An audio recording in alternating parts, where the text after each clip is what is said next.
Olá, você que nos ouve. Olá, Alicia. Estamos aqui de volta e hoje nós vamos falar do homem que vendeu a própria esposa. Nossa, que coisa, hein, Alicia?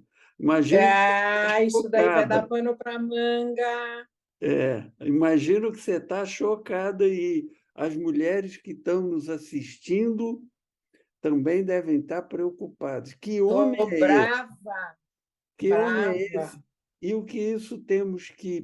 que temos que saber a respeito dele? O que isso aponta, indica para a nossa vida espiritual? Alice, dê o seu olá aqui. Olá, mais uma vez aqui com vocês e hoje vai ter discussão, que esse negócio de vender a mulher aí, ó, não gostei. Ai de você, Vinícius, se tentasse me vender, a coisa ia ficar feia por aqui.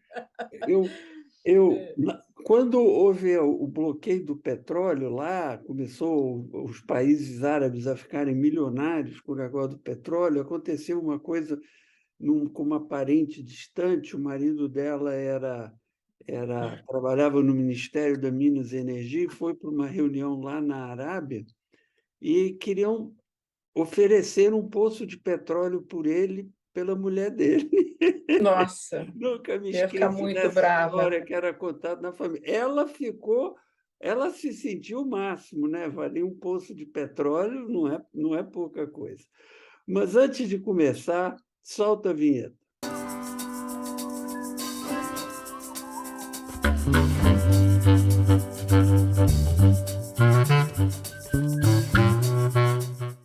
Bom, nós vamos usar a ideia do homem que vendeu a própria esposa para tratar de um tema mais sério, mais importante.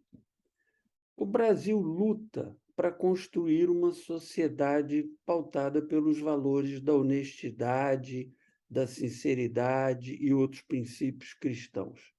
Isto não é fácil. As notícias de corrupção toda hora estão na mídia, de diferentes políticos, de empresários, assim como as injustiças sociais, a desatenção, o desamor. Vivemos numa sociedade muito injusta, muito contrária aos valores que o cristianismo prega. E é uma sociedade que se diz cristã, pelo menos na sua esmagadora maioria. Mas não é impossível mudar esse estado de coisas. E eu vou usar o exemplo de alguns personagens bíblicos para mostrar isso. A Bíblia está cheia, Alice, de homens e mulheres que fizeram coisas horríveis.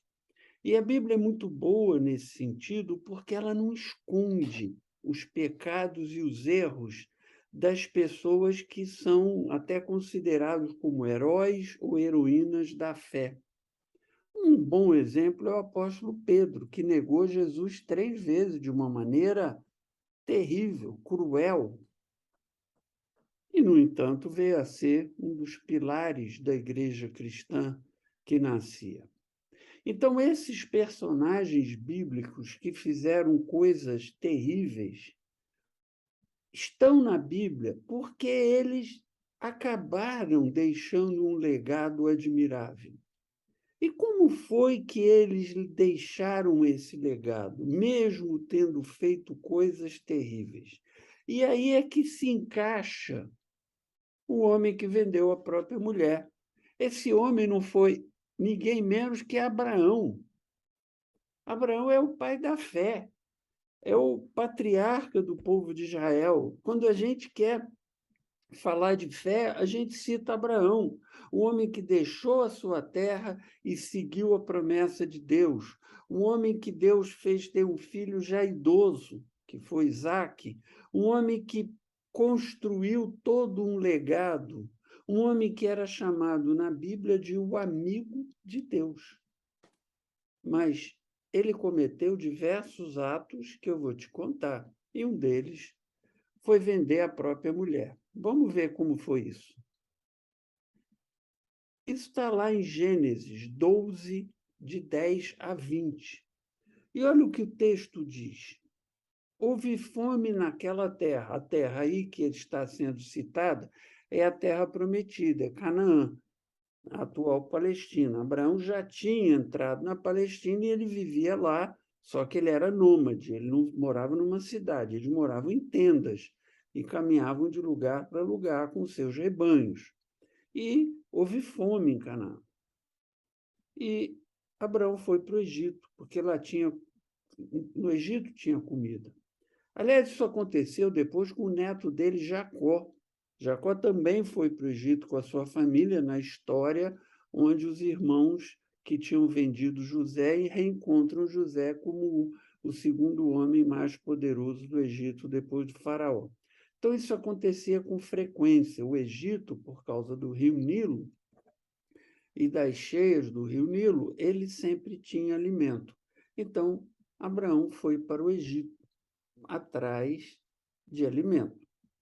Quando estava chegando no Egito, Abraão disse a Sarai. Sara ainda tinha como nome Sarai e Abraão ainda tinha como nome Abrão.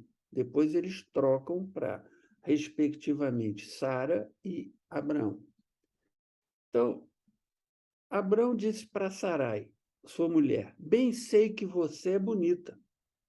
Diga que é minha irmã para que me tratem bem por amor a você e minha vida seja poupada por sua causa. Na verdade, Sara era meia-irmã de Abraão. Ela era esposa, mas também era meia-irmã de Abraão. Era uma coisa comum ainda naquela época. Ainda não havia a proibição que depois se estabeleceu contra a questão do incesto. Irmãos, meio-irmãos especialmente, ainda havia uma certa hábito de haver essa união.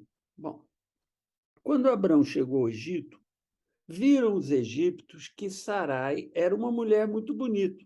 Vendo-a, os homens da corte do faraó a elogiaram diante do faraó e ela foi levada ao seu palácio. Ele tratou bem Abraão por causa dela, e Abraão recebeu ovelhas e bois, jumentos e jumentas, servos e servas e camelos.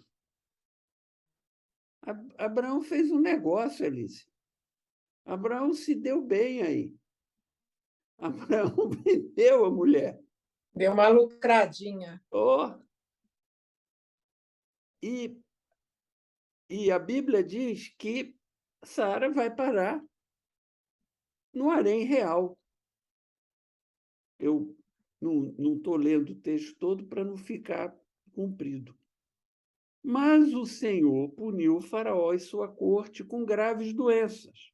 Por isso o faraó mandou chamar Abraão e disse: por que veio essas doenças? Porque Sara era a mulher da promessa. Era através de Sara que Abraão teria Isaque, que é o filho da promessa, começando a dinastia dos patriarcas Abraão, Isaque, depois Isaque e Jacó.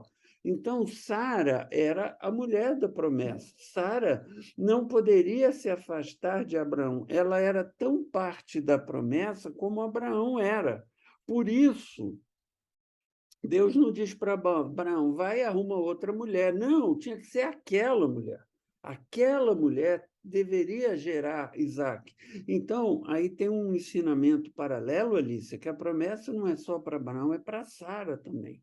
Porque Deus não permitiu que ela se afastasse da vida de Abraão e ficasse lá no harém real.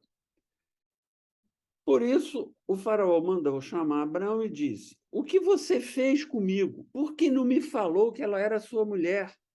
Por que disse que ela era sua irmã? Foi por isso que eu a tomei para ser minha mulher. Ficou claro, ela entrou no harém real. Ela era mulher do faraó.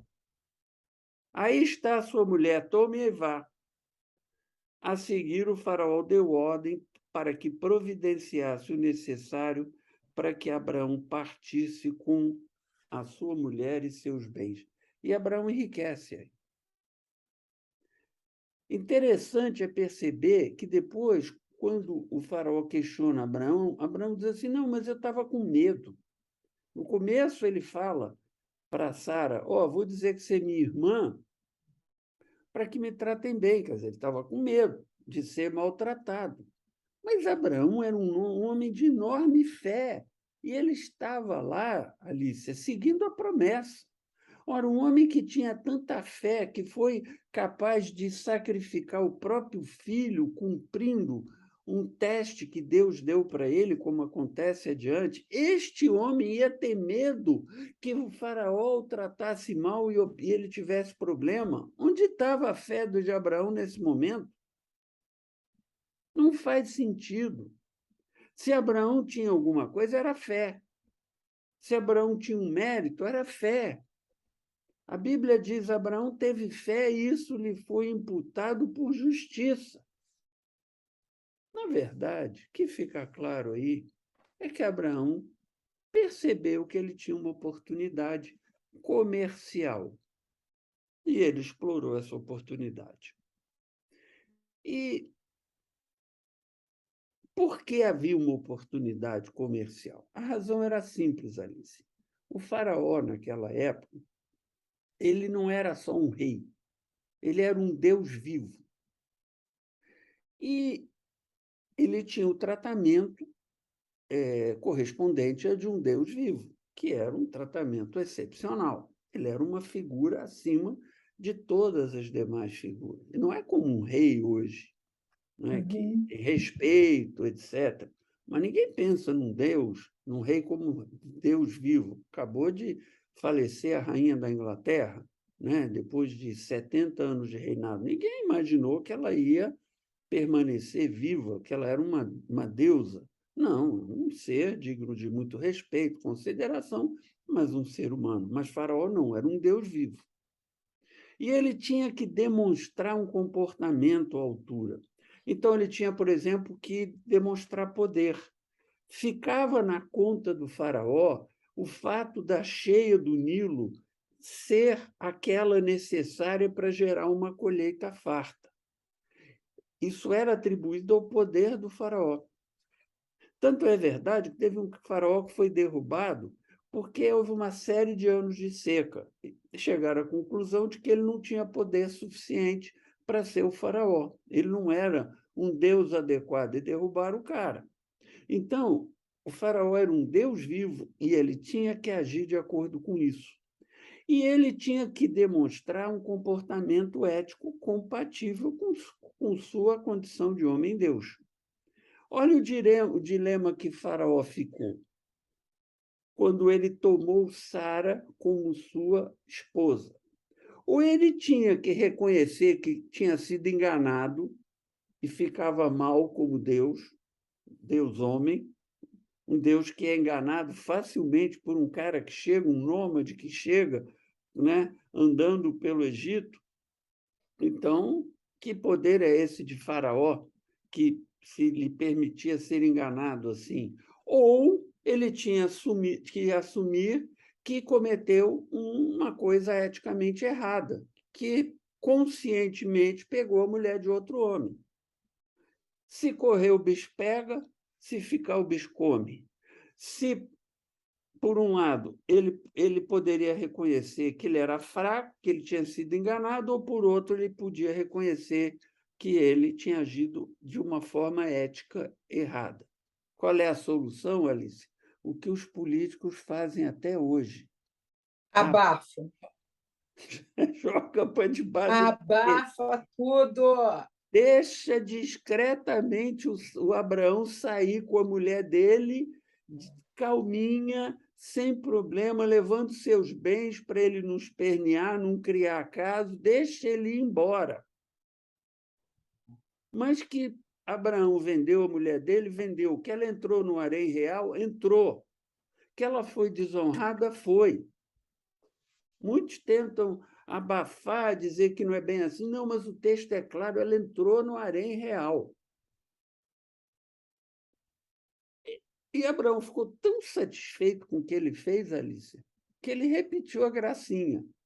Lá em Gênesis 12, 20, ele vendeu a cara. mulher, dessa vez para um cara chamado Abimeleque. Fez a mesma coisa e aconteceu a mesma coisa. E o filho dele, o Isaac, fez a mesma coisa com a Rebeca, está lá em Gênesis 26. Quer dizer, Pelo jeito era uma coisa meio corrente ali na família, né? Abraão vendeu duas, Isaac vendeu uma. Agora, vamos pensar para Sara, foi um episódio constrangedor, né?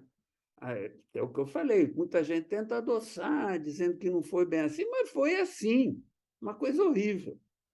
Isso ajuda a compreender por que que no restante da história de Abraão e Isaac, Sara é tão insensível, Sara é tão dura, Sara é tão amargo como naquele episódio do banimento da escrava de Sara, que teve um filho com Abraão, Agar, que gerou Ismael e acaba sendo banida.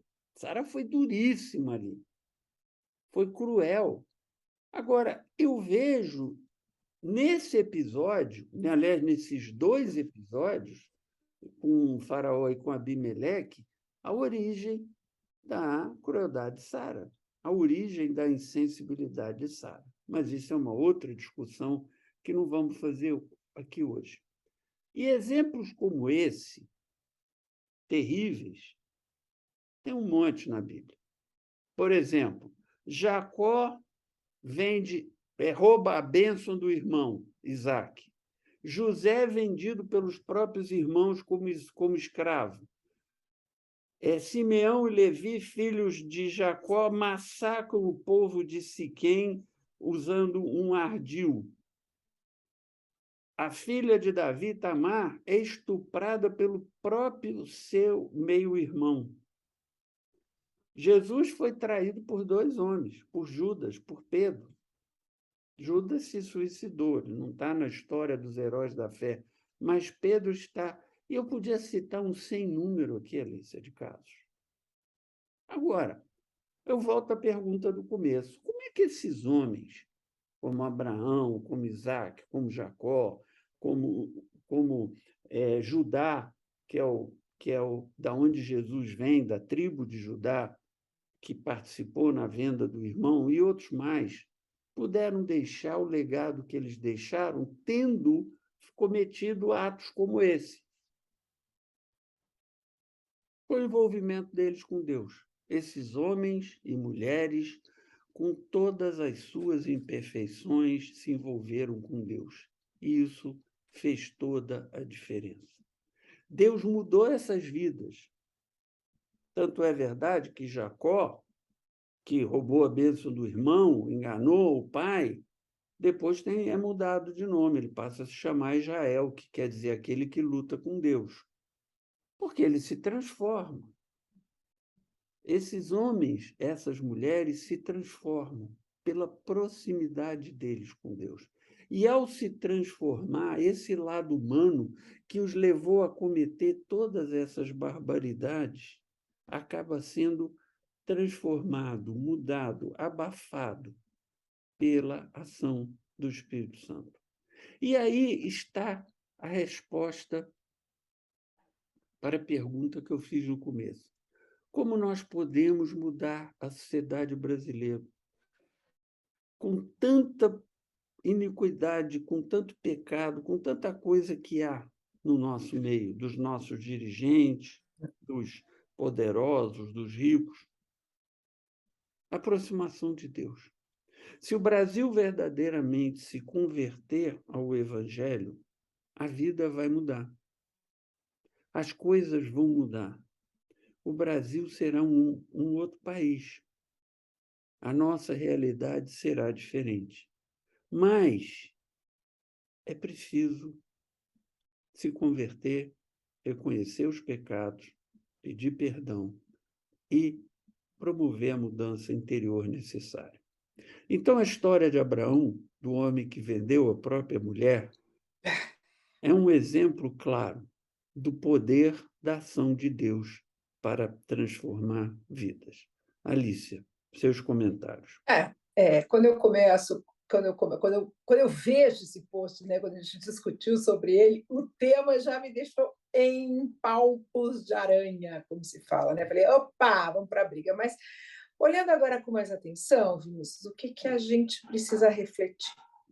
Primeiro, assim, muitas igrejas e muitos cristãos olham para isso e acham que é permissivo que eles continuem a fazer o que eles fazem, especialmente essa questão da violência contra a mulher, que naquela sociedade tinha um papel muito menor,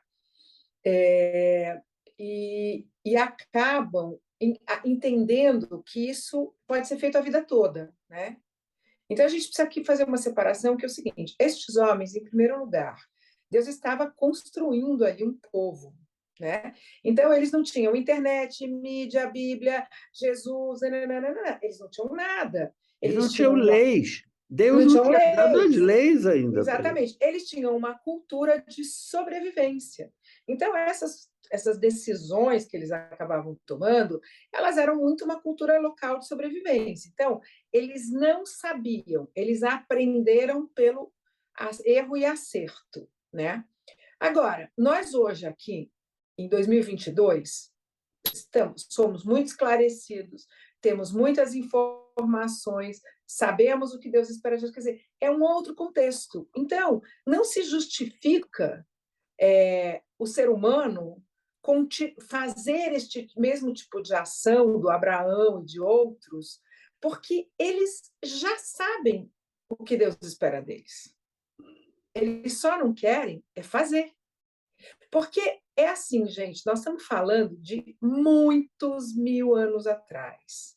E a oportunidade de lucrar, que é uma coisa do ser humano, continua aí. A pessoa quer ter a oportunidade de lucrar sempre, o tempo inteiro, se dar bem, primeiro eu e tal. Só que ela tem todas as informações, Vinícius. Então, eu não sei se hoje vale essa máxima de erro e acerto, como foi com essa sociedade lá atrás, numa terra sem lei, muito baseada numa cultura, num universo muito pequenininho e tal, né?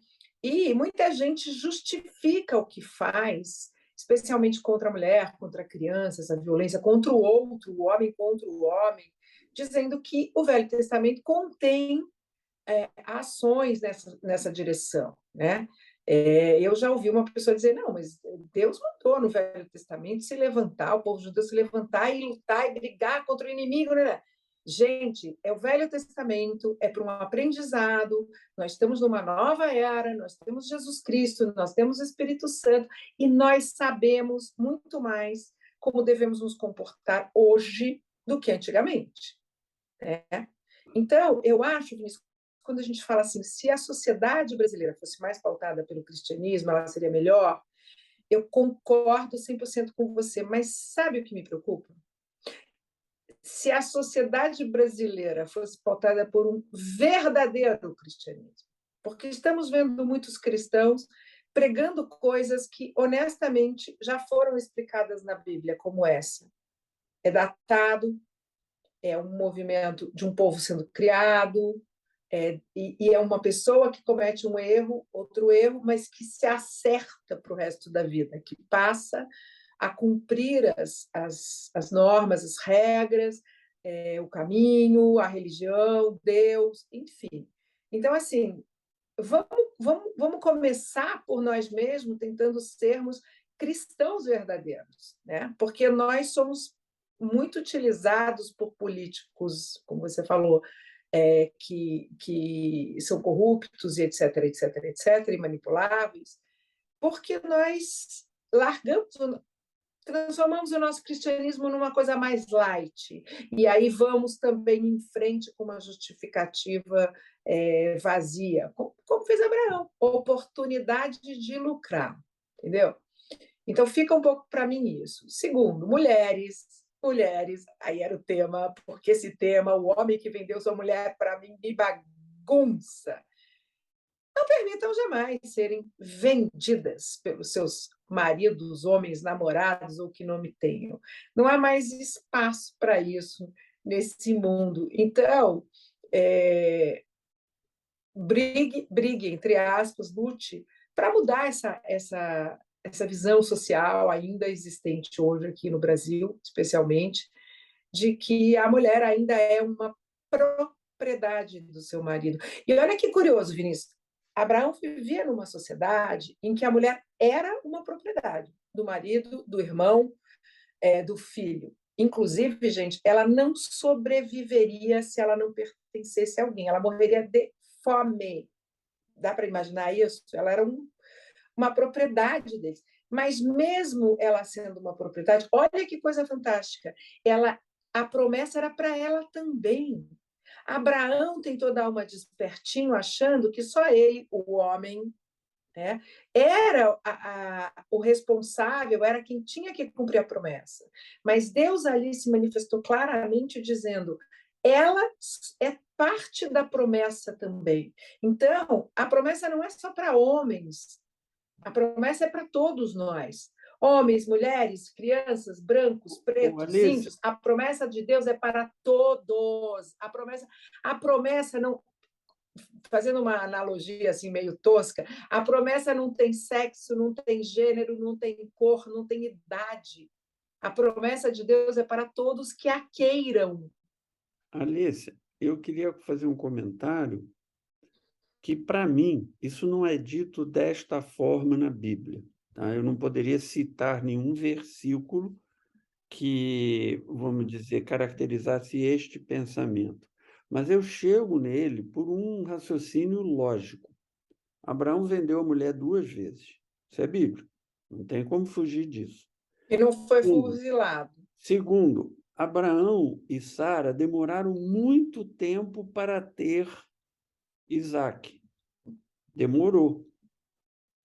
Para mim, a conclusão que eu tiro é que uma parte desta demora, eu não estou dizendo toda, uma parte da demora Seja uma é espécie para de. falar do poder de Deus, que Deus é capaz de gerar filhos mesmo numa mulher idosa. Isso é um milagre, é uma demonstração de poder. Né? Mas uma parte dessa demora, Alicia, para mim, é que tinha que ficar claro Que que era um o milagre. filho que viria era de Abraão. Porque se essa Hum, mulher é vendida, se essa mulher entra no harém do faraó, depois ela entra no, sei lá, no harém do do Abimeleque, Abimeleque. e logo depois ela tem um filho, o filho seria de quem? Do Abimeleque ou do Abraão? Essa dúvida ficaria eternamente. Tinha que se passar um tempo grande, um tempo suficientemente grande, para ficar claro que este filho que viria nada teria a ver com esses Sim, outros possíveis pais. Então, o que Abraão fez, embora o enriqueceu por um lado, gerou consequências ruins. Primeiro, que eu já apontei, na própria Sara, que virou uma mulher dura, uma mulher fria, uma mulher que você poderia até dizer cruel em certas atitudes. E, para mim, isso tem a ver com a maneira como ela foi tratada, que isso a atingiu como ser humano, como pessoa. Segundo problema que Abraão teve que esperar mais, porque o seu ato foi um ato iníquo, seus atos, que foram 2, seus atos foram atos iníquos que tiveram que obrigaram com que o tempo se passasse com uma folga enorme, gigantesca, para se ter certeza sim, de que não era filho. Porque se sim. fosse rápido, se fosse uma coisa que viesse pouco tempo depois, 1 ano, até 1 ano, 2 anos, qualquer coisa assim, dos Ah, episódios, sim, não haveria certeza. não E haveria. aí não sei. Eu acho também, Vinícius, que não seria a promessa, né? A promessa era para ela e para ele. Então, Sim, sim, era uma sim, promessa para um casal. O filho deveria ser dos dois. Deus tinha um isso projeto aí, para os dois. isso. É difícil de entender um pouco, mas a gente tem que levar em consideração, e é uma coisa que as pessoas não explicam muito nas igrejas por aí, Vinícius, é que é assim, o Velho Testamento é muito importante na nossa vida, muito, muito, muito, mas o Velho Testamento é claramente um momento de criação e sustentação do povo judeu. que é parte dessa trajetória de vida que a gente chegou em Jesus Cristo e chegamos até aqui. Então, ficar tirando também isto do contexto, tá errado. Tipo, uma pessoa chegar e falar assim, não, como eu estava citando aqui, eu posso ser um cristão e brigar por causa de política, por exemplo, porque na Bíblia diz que Deus diz que tinha que lutar contra o inimigo. Gente, tá lá inserido num É, contexto. quem fala Vamos isso? olhar no Novo Testamento, Jesus mandou você bater no inimigo ou Jesus mandou você oferecer a outra face? Amar o inimigo. Jesus mandou amar o Amar o inimigo. inimigo, Amar o amar o inimigo. inimigo. Então, assim, essa desconexão, essa coisa de tirar o Velho Testamento do contexto para caber na sua necessidade ou na sua forma de querer enxergar o É, mundo, é um pouco uma desconstrução do cristianismo. Eu acho super importante quando a gente traz, como você está trazendo hoje, o passagens do Velho Testamento que conseguem nos levar a refletir, sem, no entanto, justificar determinadas coisas que eram, sim, específicas para aquele povo naquele momento. isso, Alice, isso é uma coisa importante que você está dizendo, e muito importante. Quando o Antigo Testamento ele diz, ele conta o que aconteceu, Deus não está, porque a gente acredita que a Bíblia é inspirada, mas a gente precisa entender que Deus não está sancionando as práticas que existiam. Sim, Ele isso. está descrevendo como a vida era. A vida era assim. Tem razões sociológicas, fisiológicas, para explicar por que o homem dominava a mulher. O homem é fisicamente mais forte, a mulher gesta os filhos e ela fica um bom período de tempo vulnerável, porque ela, enquanto está grávida, enquanto o filho está pequeno, amamentando, etc. Então, isso levou, nas sociedades, de uma forma geral, ao homem dominar a mulher. Então, a Bíblia não está sancionando, dizendo que é assim, que tem que ser assim. A Bíblia está descrevendo como as coisas aconteciam, mas quando a gente lê a Bíblia nas entrelinhas e percebe a mensagem que é passada, a mensagem não é uma mensagem machista de dominação. Vou dar dois exemplos. O primeiro, acabamos de citar, que a promessa era para Abraão e Para para Sara Sara. também. Por isso que aqueles que compraram Sara tiveram doença, tiveram problemas, que era para libertarem Sara, para devolverem Sara para Abraão. Não há outra razão, porque Deus mandou, teve essa intervenção, se não fosse para devolver Sara. Se Sara pudesse ficar lá no No harém. do faraó, nós não estaríamos falando dela aqui outro, aqui hoje. Abraão teria arrumado uma outra mulher e teria tido filho da promessa. Então, a promessa veio para o casal. Segunda coisa que a gente pode citar como exemplo, quando lá em Gênesis fala que fomos criados à imagem e semelhança de Deus, e nós temos uma live aqui só sobre isso, você que está nos assistindo, se tiver interesse, procure aí no canal, onde fala que nós fomos criados à imagem, à semelhança de Deus. O homem e a mulher foram criados à imagem e semelhança de Deus. A Bíblia é clara a esse respeito. Não é o homem que é criado à imagem e semelhança de Deus. E a mulher é uma outra coisa. Não. Homem e mulher foram criados à imagem e semelhança de Deus. Homem e mulher têm em si a chama divina. Homem e mulher têm em si o dedo de Deus. Sim. Então, a gente, quando olha para a Bíblia, essas coisas, a gente precisa entender como é que a Bíblia foi construída. O fato dela descrever uma sociedade machista ao extremo não quer dizer que Deus está sancionando aquilo. Pelo contrário, naquilo que Deus está fazendo, a mensagem que ele está passando é diferente.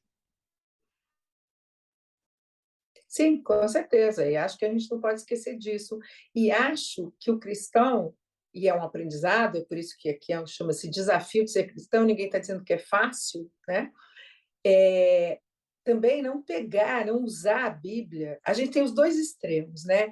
A gente tem algumas gradações. Então, você tem o cristão que diz que a Bíblia é errante, né? Assim, há erros na Bíblia, que também é um absurdo.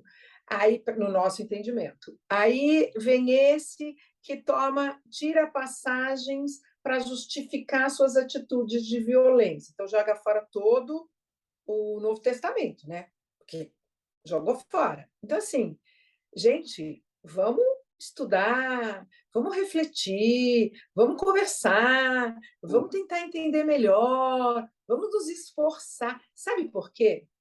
Porque para isso tem resposta de Deus para você.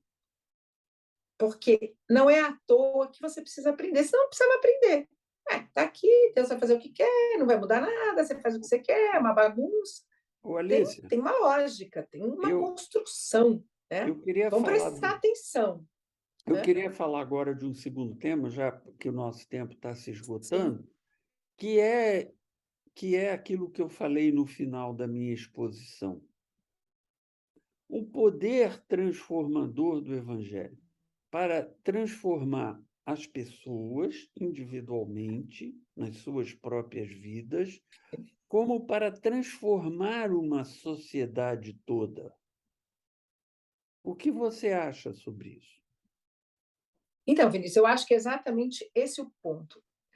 A questão da mudança, ela começa em nós mesmos, individualmente. Nós somos agentes individuais dessa mudança. Essa não é uma mudança que alguém sobe lá no palanque, no púlpito, no banquinho e diz para você, faça isso ou faça aquilo.